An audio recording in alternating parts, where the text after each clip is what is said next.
takeaways real quick. In a nutshell, repairing your credit long term and is a commitment that requires you staying informed. You gotta want to do that. Let me say that I can't want this more than y'all. And I've said this to y'all so many times, right? But stay informed. Let us connect, schedule consultations. Some of the consultations don't have to necessarily be you're doing business. Maybe we need to sit down and structure a plan, but you got 30 minutes. I'm gonna be honest with you. You got 30 minutes with me, but we can do this. Okay. If we need more time, don't worry, I got you.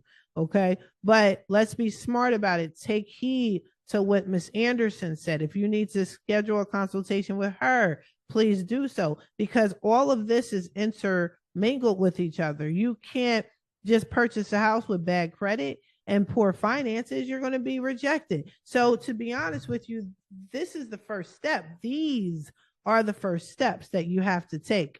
Okay. Pay down your credit card debt. Pay early. Don't pay on time. Pay early. Okay. And make sure your finances are as together as possible.